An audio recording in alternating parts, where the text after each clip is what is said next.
बोलो जयकारा बोल मेरे श्री गुरु महाराज की जय।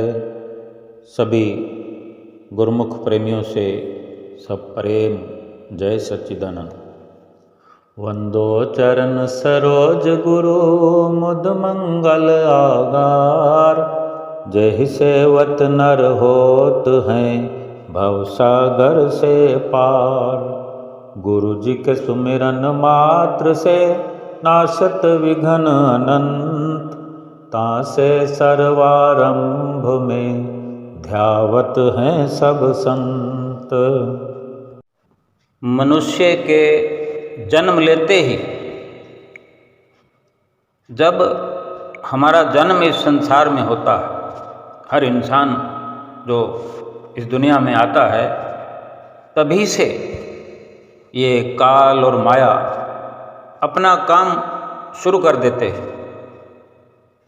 इनका काम क्या है कि ये काल और माया जीव को फंसाने में लग जाते हैं। ये पहले से ही ताक लगा करके, घात लगा करके जीव को, इंसान को माया में फंसाने की ताक में रहते हैं। हम इस कदर में फंस जाते हैं कि वहाँ इस कदर से फंस जाते हैं कि मुश्किल हो जाता है। इनके जाल में ऐसे फंसते हैं कि निकलना मुश्किल हो जाता है, बड़ी मुश्किल हो जाती है। और ये सब देख करके प्रभु को बड़ी दया आती है। भगवान बड़ा दुखी होते हैं इंसान को देखकर। बेशक वो किसी भी जीव के दुखी होने पर दुखी होते हैं, लेकिन इंसान के लिए विशेषकर, मनुष्य के लिए विशेषकर उनको दुख इसलिए होता है कि परमात्मा ने निश्चित करके ये मनुष्य जन्म दिया होता है कि ये अंतिम अवसर हो जाएगा, ये अंतिम जन्म हो जाएगा इस जीव का। क्योंकि इस जीवन में ये जीव मालिक की भजन बंदगी करेगा, काल और माया में नहीं फंसेगा। काल और माया में फंसना तो दूर, सदा सदा के लिए काल और माया का चक्कर ही समाप्त कर लेगा। लेकिन काल और माया का अपना काम है और जीव बड़ा कमज़ोर है, निर्बल है। लेकिन जीवन भर निर्बल बना रहे ये तो ठीक नहीं है। हम पर प्रभु दया करते हैं, ईश्वर दया करते हैं। उनको अगर दया आती है तो हमें उनका कहना भी तो मानना चाहिए। बेशक ईश्वर हम पर दया करते हैं काल और माया में फंसा हुआ देखकर, और स्वयं ईश्वर प्रभु संतों का, महापुरुषों का रूप धार कर इस संसार में अवतार लेते हैं, इस संसार में आ जाते हैं हमारे लिए, हमें बचाने के लिए। इतनी दया वो हम सब पर करते हैं कि हमें काल के पंजे से, माया के पंजे से बचाना चाहते हैं और एक इंसान का रूप धारण करके आ जाते हैं। उनको आना ही होता है और आ गए हैं हमारे लिए, जो कि श्री परमहंसों के रूप में श्री आनंदपुर में विराजमान है। वे तो पल पल हमारे कल्याण की खातिर स्वयं अपने कोमल तन पर कष्ट उठाते रहे हैं, उठा रहे हैं। तो हमें भी विचार करना चाहिए, हमें अपने कर्तव्य की ओर ख्याल करना चाहिए, अपने फर्ज को समझना चाहिए।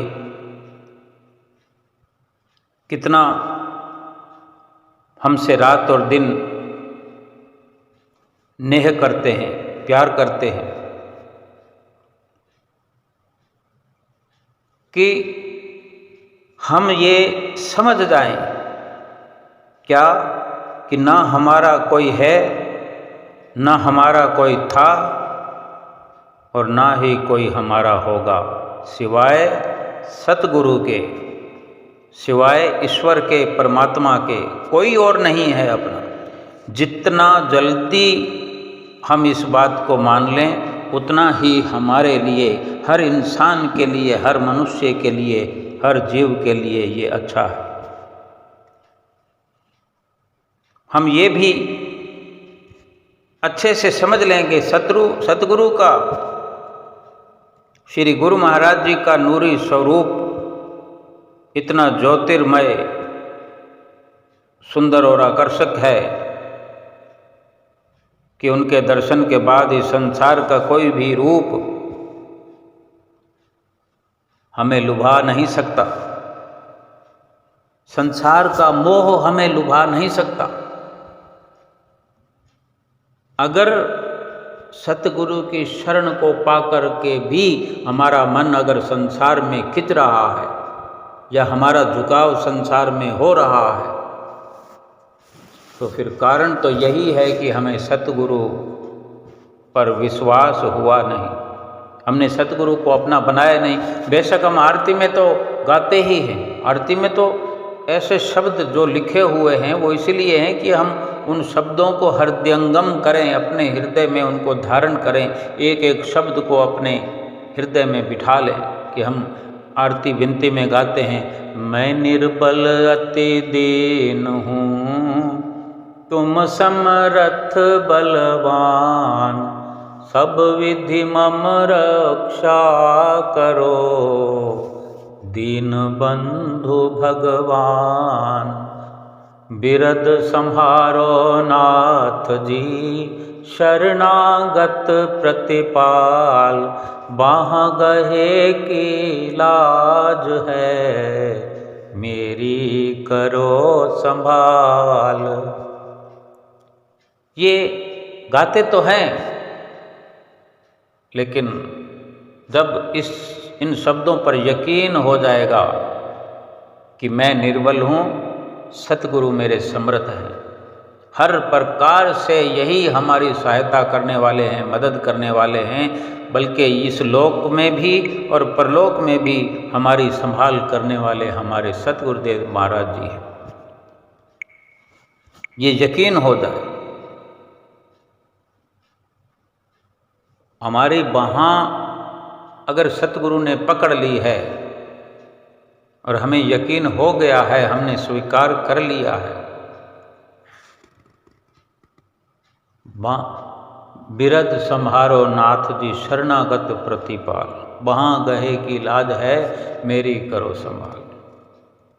बस ये एक दिल से पुकार हो कि सतगुरु आप ही मेरी संभाल करने वाले हैं, आप ही मेरी संभाल करना। तो हमें जो परेशानी है, यानी जो हम कहते हैं, जिह्वा से उच्चारण करते हैं, उस पर अमल नहीं है। हम कहते कुछ हैं, चाहते कुछ हैं।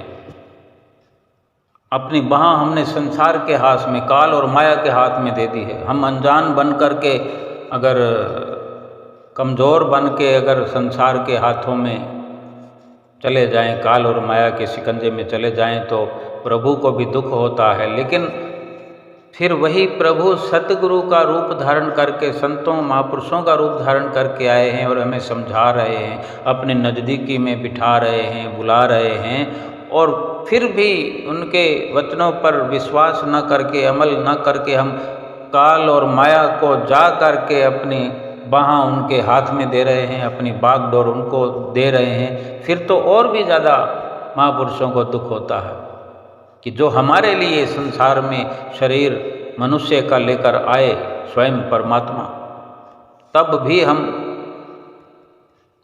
न माने उनकी बात। कहने को हम मुंह से कहते हैं, सब विधि मम रक्षा करो, दीन बंधु भगवान। हे गरीबों की रक्षा करने वाले, दीनों के नाथ, वे आप भगवान हो। हर प्रकार से सब विधि मम रक्षा करो, सब प्रकार से मेरी सहायता करो, रक्षा करो। वो तो कर रहे हैं, जाने हम कहाँ बार बार खो जाते हैं। जो इंसान इबादत करने में लग जाता है,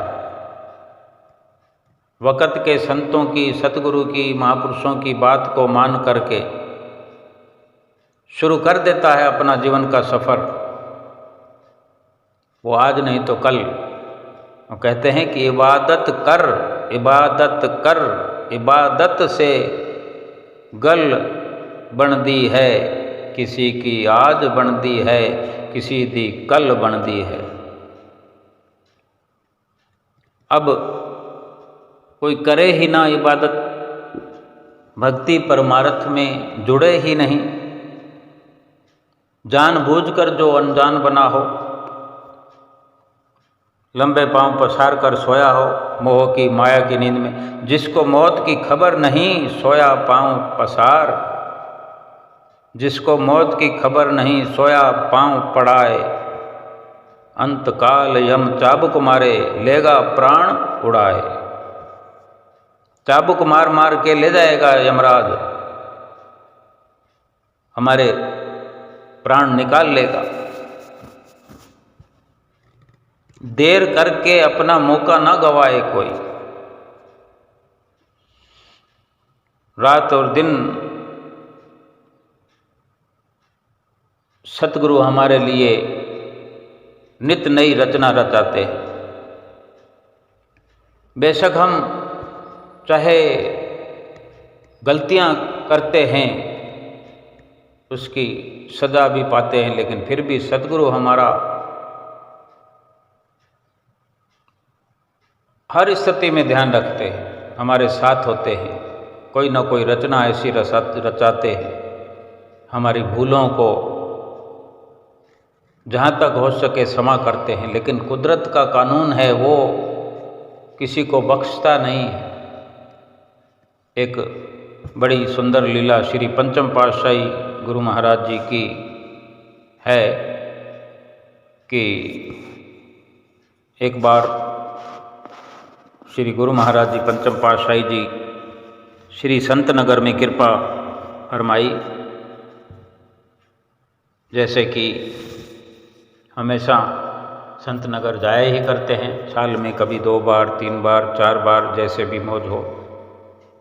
अभी हुजूर गुरु महाराज जी भी हमारे संत नगर अभी थोड़े दिन पहले ही कृपा फरमाई थी। फिर वहाँ से प्रयाग धाम, फिर श्री प्रयाग धाम से बॉम्बे होते हुए, इंदौर होते हुए श्री आनंदपुर में कृपा की है। तो ऐसे ही श्री पंचम पातशाही गुरु महाराज जी ने संत नगर में कृपा फरमाई। वहाँ पर कुछ समय, कुछ दिन रह करके जब वहाँ से वापस आ रहे थे, तो उस समय आज से काफ़ी वर्षों पहले की बात है, तो जितना पीछे हम जाएं तो उतना ही जंगल का इलाका अधिक था। वो जगह ही वैसे आज भी जंगल का इलाका है, और जहाँ भी श्री गुरु महाराज जी स्थान बनाते हैं वहाँ जंगल ही जंगल होते हैं। और धीरे धीरे देखते ही देखते श्री गुरु महाराज जी की असीम कृपा से जंगल में मंगल होता जाता है, होता जाता है। वक़्त के महापुरुष चाहे किसी के जीवन में प्रवेश करते हैं, किसी को अपना बनाते हैं या किसी के बन जाते हैं, उनके जीवन को भी मंगल कर देते हैं। और किसी धरती के किसी टुकड़े पर जहाँ कदम रखते हैं, पांव रखते हैं, चरण रखते हैं, वहाँ प्रत्यक्ष रूप में उस जंगल को भी मंगल बना देते हैं।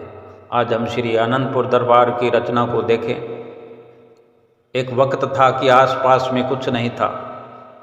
आज श्री आनंदपुर धाम की गूंज आसपास के सभी इलाकों में।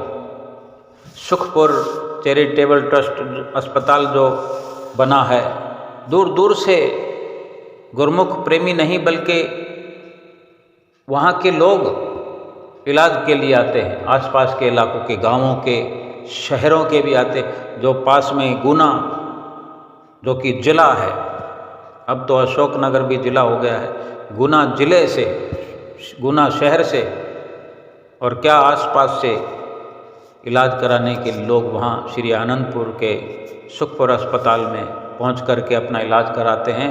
और ये जो रास्ते हैं जहाँ सड़कें नहीं हुआ करती थी, कोई साधन नहीं हुआ करते थे, सरकारी स्तर पर भी आवागमन सुचारू रूप से आज चलता है। श्री प्रयाग धाम में भी श्री गुरु महाराज जी ने स्थान जो बनाया है, श्री प्रयाग धाम का आश्रम है, आसपास में घने से घना जंगल हुआ करता था, घने से घना, गहरे से गहरा। वहाँ भी श्री गुरु महाराज जी ने अस्पताल बनवाया है, पूर्ण धाम हॉस्पिटल। आसपास के लोग, पूना तक के भी लोग वहाँ इलाज करवाने के आते। पूना के आसपास उरली, कांचन और भी जहाँ जिसको सुटेबल लगता है, यानी श्री गुरु महाराज जी ने जहाँ भी स्थान बना दिया, जहाँ डेरा बसा लिया, जहाँ पर उन्होंने अपना डेरा लगा लिया, फिर वहाँ आवागमन होना शुरू हो जाता है, लोगों का तांता बंधा रहता है। और जो दरबार की रचना है, कितने उसमें सैकड़ों हजारों परिवार वहाँ इस वक़्त में काम करके, नौकरी पेशा करके कितने परिवार पलते हैं। ये रचना एक भगवान की हो सकती है कि जहाँ भी चरण रखते हैं वहाँ मंगल हो जाता है। जिसको अपने सामने खड़ा करने की शक्ति बख्शते हैं, कोई जीव, कोई इंसान श्री गुरु महाराज जी के सामने जाकर खड़ा हो जाए, किसी के अंदर ऐसी ताकत नहीं, वहाँ पहुँच जाए ये भी अपनी उसकी ताकत नहीं। ये सतगुरु की असीम शक्ति, असीम कृपा जो कि कुदरती तौर पर काम करती है। जो सतगुरु चाहते हैं कि अपने नज़दीकी किसी को बख्शना, रिद्धियाँ सिद्धियाँ लगा देते हैं और उठा लाते हैं अपने प्रेमी को अपने नज़दीक, अपने सन्मुख ला के उसको खड़ा कर देते हैं। इतनी ताकत बख्शते हैं, उसको बोलने की शक्ति देते हैं कि वो श्री गुरु महाराज जी से बात कर सकता है।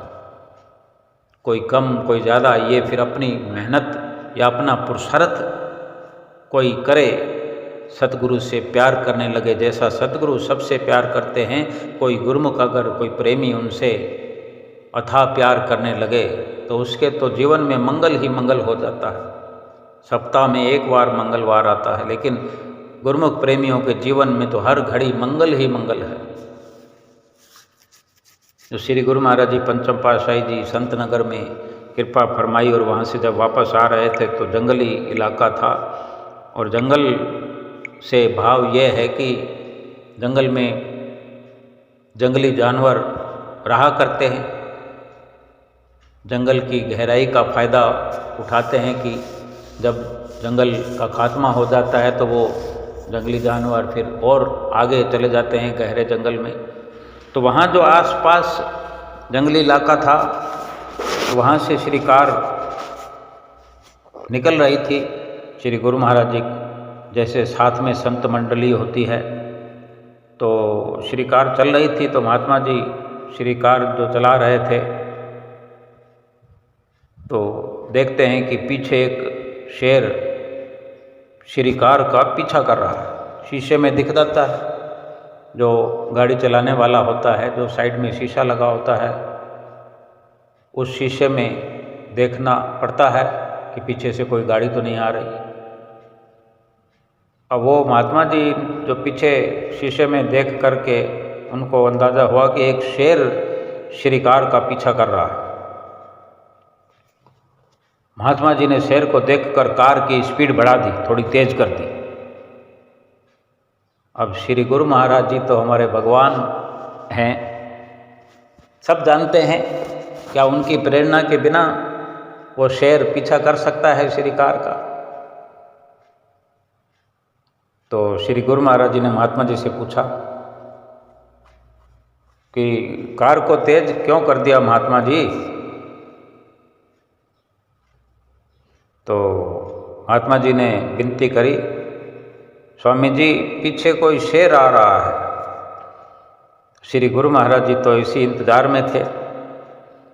श्री गुरु महाराज जी ने फरमाया, गाड़ी रोक दो, आने दो उसको। और श्री गुरु महाराज जी ने स्वयं ही श्री कार का गेट खोल दिया और श्री गुरु महाराज जी भी बाहर श्रीकार से कृपा फरमाई। शेर धीरे धीरे आगे आकर श्री गुरु महाराज जी के चरण कमलों में माथा टेकता है और महात्मा जी कहते हैं, प्रभु जी ये क्या लीला है? श्री वचन फरमाए श्री गुरु महाराज जी ने कि ये हमारा भगत है और ये अपने गुनाहों की माफ़ी मांग रहा है। ये संगतों के साथ कुछ क्रोध करता था, बात बात पे किसी को डांट देता था और जब हम यहाँ से जाते थे तो ये हमारा पीछा करता है। जब ये शेर बनने के बाद जब जब भी हम यहाँ आते हैं तो इसी प्रकार ये कार का पीछा करता है। आज परमहंसों की कृपा हुई है इस पर, तो श्री गुरु महाराज जी उसे प्रसाद देते हैं और वो शेर बड़े प्रेम से खाता है और उस समय ही वो प्रसाद खा करके वहीं लुढ़क जाता है और अपने प्राण त्याग देता है। और श्री गुरु महाराज जी के वचन कि अब इसका मोक्ष हो गया है, श्री परमहंसों की कृपा हो गई है, प्रसाद भी खा लिया है, मत्था भी टेक लिया है, माफ़ी भी मांग ली है, तो ये हमारे श्री परमहंसों का बिरद है, ये उनकी रहमत है कि किसी भी अवस्था में फिर हमें यूं अकेला नहीं छोड़ते। एक प्रेमी के भाव हैं कि आंसू पोंछ कर मेरे सतगुरु ने हंसाया है मुझे, विश्वास क्यों ना हो मुझे अपने सतगुरु पर, मेरे सतगुरु ने हर हाल में जीना सिखाया है मुझे। कुछ तो बात होगी मेरे सतगुरु में, यूं ही दुनिया इनकी दीवानी नहीं होती। वास्तव में कुछ नहीं बल्कि सभी बात है मेरे सतगुरु के चरणों में आने वाले गुरमुख प्रेमियों के लिए। बहुत सुकून मिलता है मुश्किलों में जब तुम सपनों में आकर कहते हो चिंता मत कर, हर पल हर जगह तेरा सतगुरु खड़ा है तुझे बचाने के लिए।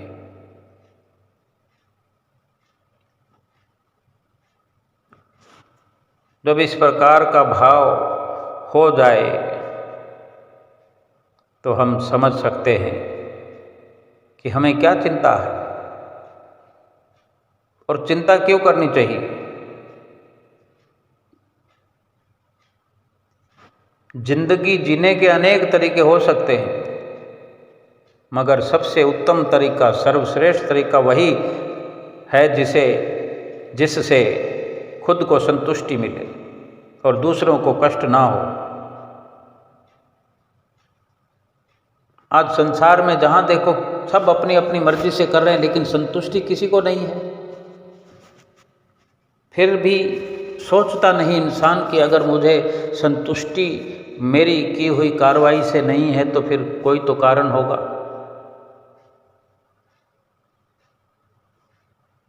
दूसरों को कष्ट ना हो और अपना काम भी बने, इस दुनिया में रहते हुए इंसान अपनी आत्मा का कल्याण भी करे। वास्तव में जो सतगुरु पर विश्वास कर लेता है, सतगुरु तो हर वक्त अपने गुरुमुख प्रेमियों में नज़र रखे होते हैं, उन पर नज़र रखे होते हैं। हम बेशक बार बार भूल जाते हैं। हमें श्री गुरु महाराज जी वचन फरमाते हैं, भजन सुमरन करो, नित्य नेम करो, ऐसे उत्तम विचार रखो, किसी से मिलो, किसी से व्यवहार करो तो किसी को पता लगना चाहिए कि हाँ ये श्री आनंदपुर दरबार के सेवक हैं, श्री आनंदपुर दरबार से जुड़े हुए हैं। सतगुरु से इनको नाम की प्राप्ति हुई है, ऐसा लोग देख करके प्रभावित हो। लेकिन ये हम स्वयं विचार करें कि हम सतगुरु का कहना मानते हैं? क्या हम सतगुरु के वचनों की कदर करते हैं, कीमत समझते हैं?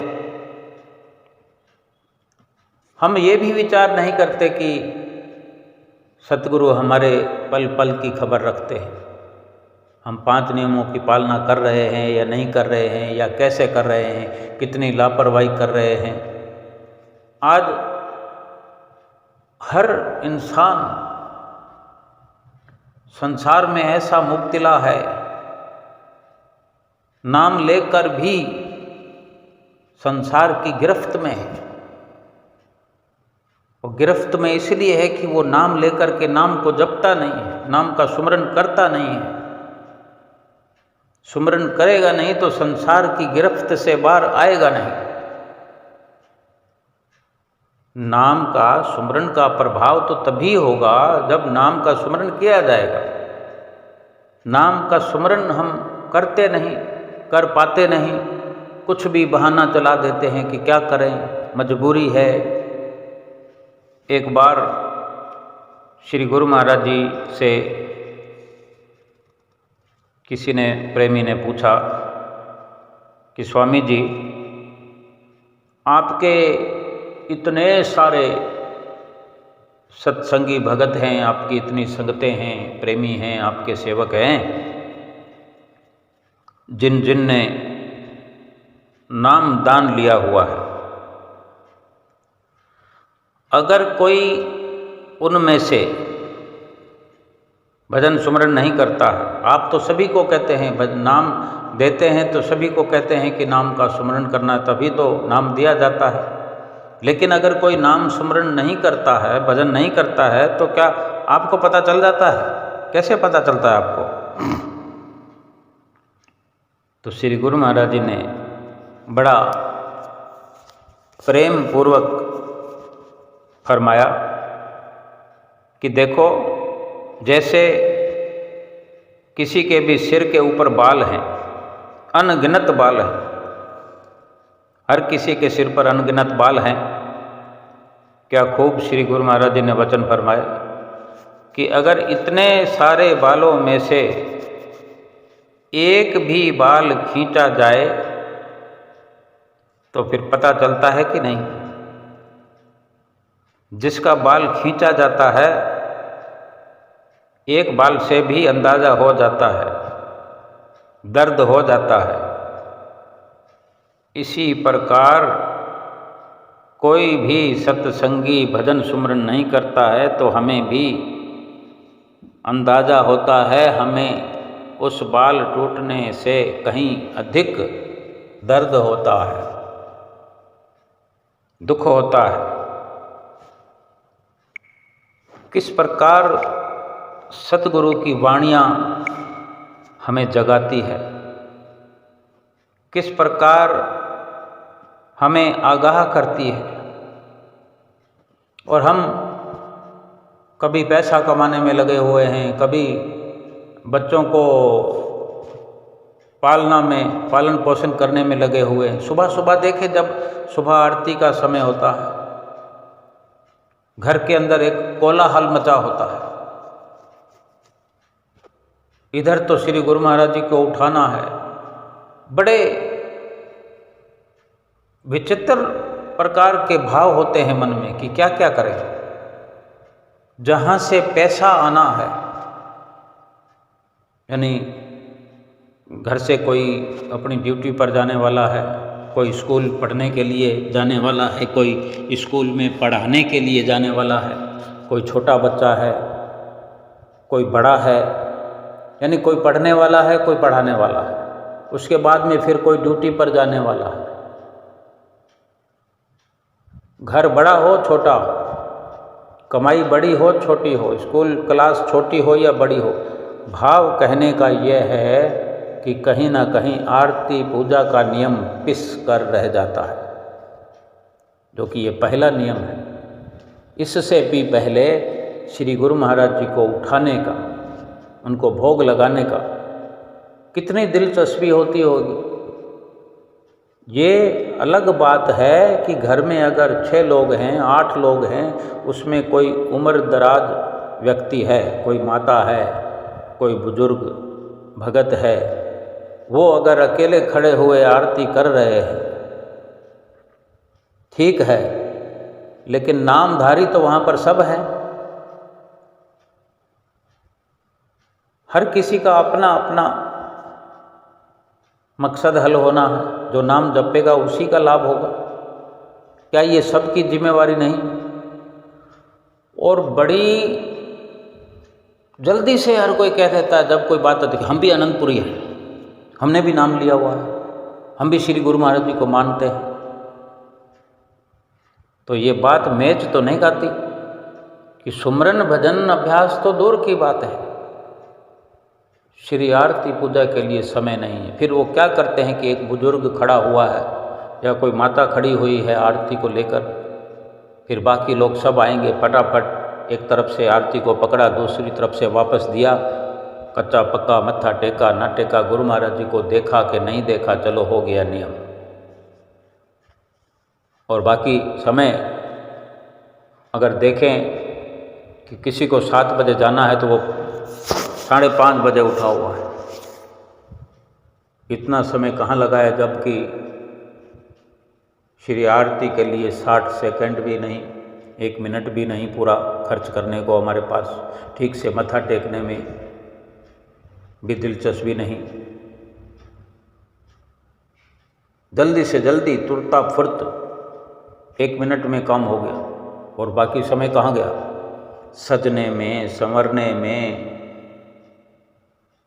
और तैयार होने में, मतलब दिखना दिखाना बनकर रह गया सब कुछ। और ये पहला नियम है। जब एक नियम के लिए ऐसा है तो फिर दूसरे नियम के लिए भी ऐसा है, तीसरे के लिए, चौथे के लिए, 5वें के लिए, फिर भजन अभ्यास के लिए तो समय निकल जाए तो हो ही नहीं सकता। कैसी विडंबना है इस संसार की। और यहाँ तो एक गुरुमुख प्रेमियों की हम बात करें, कितना दुख होता है हमारे वजह से श्री गुरु महाराज जी को। कभी तो सोचें, कभी विचार तो करें कि जो अपने अमर धाम को, निज धाम को, धुर धाम को छोड़ करके इस धरा धाम पर आए हैं हमारे लिए, हम तो भाग रहे हैं।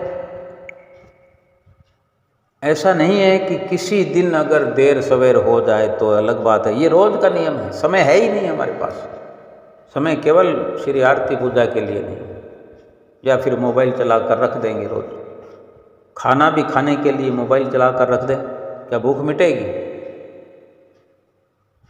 नहाना धोना सजना संवरना एक से बढ़कर एक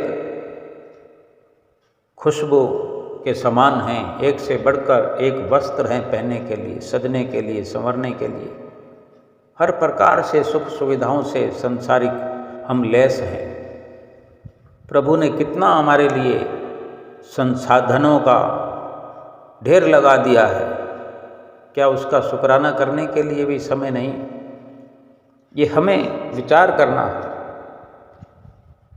कोई कहता मैंने धन कमाया, कोई कहता मैंने ये इतना लाभ कमाया, यानी सबको सब कुछ लाभ हो रहा है, लेकिन ये लाभ कहाँ लेकर जाएगा हमें?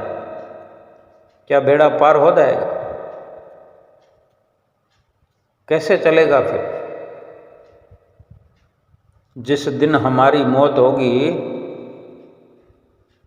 तो हमारा कोई पैसा पड़ा हुआ है बैंक में पड़ा रह जाएगा, घर के लॉकर में पड़ा रह जाएगा। सोने गहने या तो बैंक के लॉकर में या घर की अलमारियों में पड़े रह जाएंगे। किसी को धन सूद पर दिया हुआ है तो घर में किसी को पता भी नहीं है, वो ऐसे ही लोग गबन कर जाएंगे। क्या लाभ आया? क्या इस दिन के लिए हमने सतगुरु के वचनों का उल्लंघन किया? न ढंग से श्री आरती पूजा की, न ढंग से सेवा, न सुमरन, न दर्शन, न ध्यान, न सत्संग। जब हम जिंदा होते हैं तो हमें लगता है कि हमारे पास खर्च करने को पर्याप्त धन है ही नहीं। देखो कितने सब समझदार होते हैं। घर में अगर 4, 5, 6 लोग हैं, सभी कमाने वाले हैं, तो अपनी अपनी जो सैलरी है, तनख्वाह है, कोशिश करते हैं कि सीधा बैंक में, और फिर रोज़ का रोज़ टोटा लेकर बैठे रहते हैं। वो तो बैंक में जमा करा दिए, इकट्ठा करने के लिए होड़ लगी हुई है। छोटे छोटे बच्चों को भी शौक़ लग जाता है, जो खर्च किया वो किया, जो ज़रूरी है, लेकिन खींचतान लगी रहती है। ऐसा लगता है कि अगली बार, या फिर कहीं और हाथ पांव मारते हैं। कोई सोचता है कि ये तो सैलरी आनी है, कोई ओवर टाइम मिल जाए तो ठीक है, 2 घंटे 3 घंटे ओवर टाइम करें, वो कमाई आएगी तो वो ऐसे खर्च कर देंगे, वैसे खर्च कर देंगे। लेकिन 2-3 घंटे कहीं भजन सुमरन में लग जाए, ये नहीं विचार करते। को ठीक से मत्था टेक लें, ठीक से आरती पूजा कर लें, कोई कमी पेशी है उसको पूरा कर लें, और कमाई और धन कमाने के लिए चेष्टा में लगे रहेंगे। चाहे कितना समय कम है, फिर भी अगर कहीं से 1 घंटा 2 घंटा को ऑफर मिलता है तो मन खुश हो जाता है। सुमरन के लिए खुशी नहीं, संसारिकता, संसार का धन, वैभव, ऐश्वर्य बढ़ते रहना चाहिए। हमारे पास जब ऐसा विचार होता है, हमें लगता है कि हमारे पास धन ही नहीं है। जब चले जाते हैं तो फिर पीछे बहुत सारा धन हम छोड़ जाते हैं, बिना खर्च किए पड़ा रह जाता है। बड़े बड़े ऐसे अवसर हैं समझने के लिए कि वो इतने छोड़ गया, वो इतने छोड़ गया, इतने कपड़े हमारे पास हो जाते हैं, किसी के पास इतने इस कदर के गहने हो जाते हैं, बड़े साजो सामान एकत्र हो जाते हैं। यानी उसी में इंसान रचा पचा रहता है, तभी तो उनकी संख्या बढ़ती है। फिर एक के साथ एक मैचिंग भी होते हैं। इस सूट के साथ ये मैचिंग है, इस कोट पैंट के साथ ये टाई है, ये रुमाल है, ये सॉक्स है, ये शूज़ है। जितना धन बढ़ रहा है उतनी व्यस्तता बढ़ रही है, व्यस्त होता जा रहा है। अगर एक विचार ये भी मन में आ जाए कि जाना तो एक दिन प्रभु के द्वार है, मंजिल तो हमारी प्रभु के द्वार है, प्रभु के चरनार है, उस मंजिल पर पहुंचने के लिए अपने इस रास्ते को थोड़ा ठीक कर लिया होता, कभी तो विचार आ जाए। गुरुमुख प्रेमी, जो अनन्य गुरुमुख प्रेमी हैं, जो सच्चे सेवक हैं, वे तो लगे हुए, लेकिन वो गिनती में हैं। सतगुरु चाहते हैं कि हर वो सेवक जिसने नाम लिया है, जिसको सतगुरु ने अपना बना लिया है, वो सभी सतगुरु को भी अपना बनाएं, अपना समझें। किसी प्रकार की प्रार्थना करने की ज़रूरत नहीं होगी फिर, क्योंकि सतगुरु तो स्वयं हर पल नज़र रखे हुए हैं अपने हर गुरुमुख पर, हर प्रेमी पर, हर सेवक पर।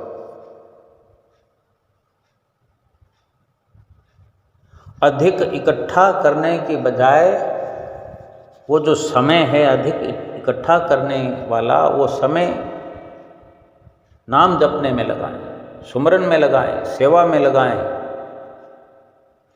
दर्शन करने में लगाएं, अपने ख्यालों को पाक साफ पवित्र बनाएं। किसी को अपने साथ लेकर के श्री दर्शनों में जाएं, किसी को अपने साथ लेकर सत्संग में जाएं। यूँ तो फुर्सत न होगी काम से, कुछ समय निकालो, बात कर लो राम से। अपने भगवान से बातें करना, उनसे मिलना जुलना हमें इसी वक्त करना होगा, बाहर भी भीतर भी। सतगुरु से प्रेम प्यार तभी हो सकता है जब हमें उन पर विश्वास हो कि भगवान हैं अगर धरती पर तो यही है। उसके जीवन का फिर कितना लाभ होता है। हम कई बार देखते हैं जब श्री दर्शन हाल में हम दर्शन कर रहे होते हैं, कैसे कैसे प्रेमी आते हैं, सतगुरु से बात करते हैं। सतगुरु भी उनसे खूब बात करते हैं, आशीर्वाद देते हैं। एक दूसरे पर कितना अधिकार जमा होता है, अपने हक और हुकूक से वो प्रेमी बात करते हैं और सतगुरु भी अधिकार समझकर, उनको अधिकारी समझकर उनसे बात करते हैं। हम रोज़ आरती में गाते हैं कि गुरु जी की कृपा सब पर भारी, जो समझे वो अधिकारी, जो ना समझे वो नाकारी, आप हैं साचे और पाबंद। सतगुरु सबके लिए पाबंद हैं, जिम्मेदार हैं, अपनी जिम्मेदारी निभा रहे हैं। तो हम क्यों नाकारियों की गिनती में आना चाहते हैं?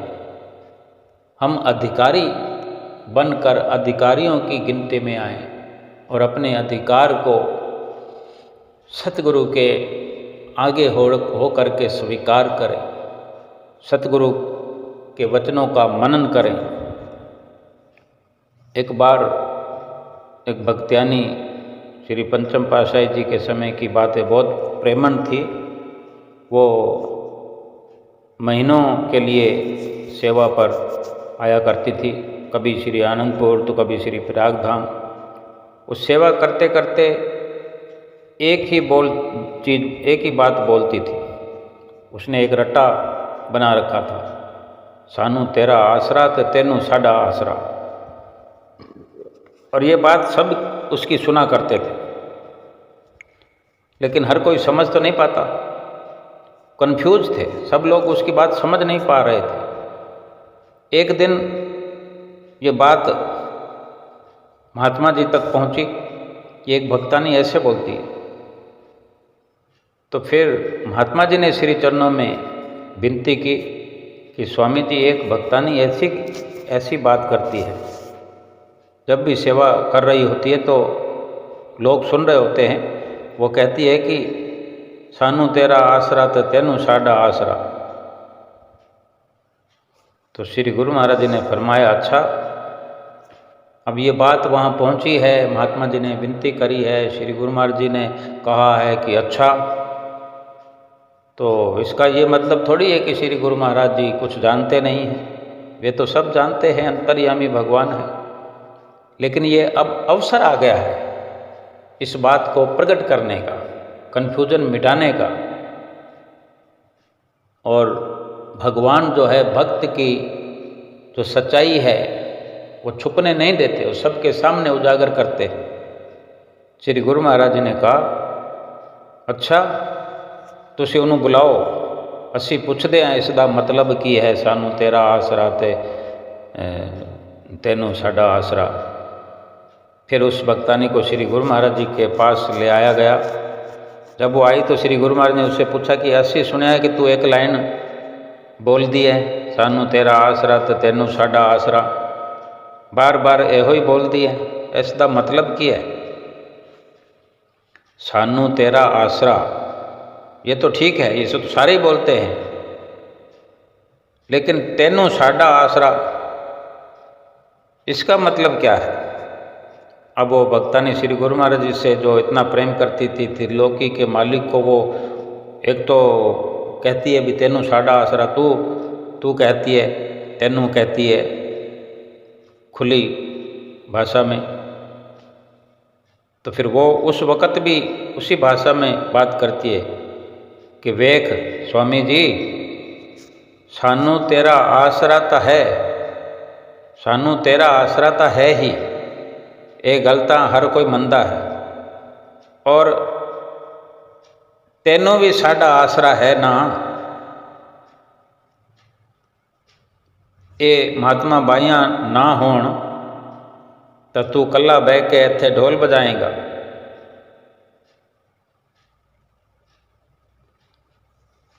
ऐसे बोल दिया श्री गुरु महाराज जी को। जब श्री गुरु महाराज जी ने ये सुना तो वो मुस्कुराने लगे, और आस पास में खड़े हुए थे जो उसका भी, वो सभी महात्मा जन भी उस भक्तानी का प्रेम देख कर के हैरान रह गए। सिर्फ एक प्रेम ही तो है, एक विश्वास ही तो है जो त्रिलोकी के मालिक को भी तेनू तेनू कहकर, तू कहकर संबोधित कर सके। ऐसा प्यार हमें तभी हो सकता है, ऐसा प्रेम तभी हो सकता है जब विश्वास अपने सतगुरु पे हमारा दृढ़ हो जाए, हमारी श्रद्धा परवान चढ़ने लगे। और ये विश्वास और श्रद्धा भी तभी होगी जब हम सतगुरु के वचनों को प्राणपन से निभाएं। श्री आरती पूजा पूरी कोशिश करें, जितना हो सके कोशिश करें। सुबह जल्दी उठना पड़े, 1000 काम है, क्या होता है 1 घंटा अपने तैयार होने में कोई लगाता है, कहीं भी जाता है। 10 मिनट 15 मिनट जल्दी उठ जाओ, 20 मिनट जल्दी उठ जाओ, बस काम हो गया, आरती पूजा का काम हो गया। धीरे धीरे ये जो नियम हमारा बनेगा, ये अभ्यास बनेगा, ये रंग लाएगा। ऐसे ही दूसरा नियम है सेवा वाला, तीसरा नियम है सत्संग वाला, दर्शन वाला, ध्यान वाला, 2 घंटे भजन अभ्यास।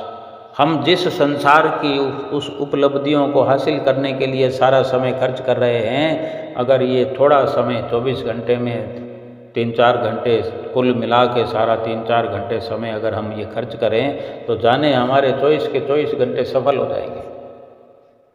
जितना समय हम सतगुरु के वचनों की पालना में लगाएंगे उतना समय तो बाकी के समय को भी सफल कर देगा। जीवन में देखो दुख भी आते हैं, परेशानियाँ आती है, मुसीबत आती है, कभी धन का दुख आ जाता है, कभी तन का दुख आ जाता है, कभी मन का दुख आ जाता है, कहीं झगड़ा हो जाता है, कहीं फसाद हो जाता है, कोई रुपए खा जाता है हमारे, कोई रुपया दबा लेता है, कोई प्लाट दबा लेता है, कोई हमारी बेइज्जती कर देता है। तब ऐसी ऐसी घड़ियों में हम समय भी खर्च करते हैं, तन भी, मन भी, धन भी सब खर्च करते हैं। लेकिन यही समय अगर सतगुरु के वचनों पर पहले ही खर्च कर दिया जाए, एडवांस में सतगुरु के वचनों को मानने के लिए, उन पर विश्वास करके अपनी भलाई के लिए ये कदम उठाया जाए, तो कितना बढ़िया हो कि ना तो हमारा समय फिजूल कभी खर्च होगा, ना किसी दंगे फसाद में, ना किसी प्रकार का दुख, ना कोई मुसीबत, ना कोई तन का झंझट, ना मन का झंझट, ना धन का झंझट, कुछ भी नुकसान नहीं होने देंगे। ये श्री गुरु महाराज जी का वादा है। ये तो छोटा मोटा नुकसान है, श्री गुरु महाराज जी ने तो अटल फैसला ही कर दिया है। श्री आरती पूजा सेवा सत्संग सुमरन और ध्यान श्रद्धा सहित जो नित्य करे, निश्चय हो कल्याण। श्रद्धा से, भावना से, प्रेम से ये 5 नियमों की पालना करें और 2 घंटे भजन अभ्यास करें, फिर लोक भी सुखी और परलोक भी सुहेला हो जाएगा। सतगुरु की प्रसन्नता प्राप्त होगी, जीवन सफल हो जाएगा। बोलो जयकारा बोल मेरे श्री गुरु महाराज की जय।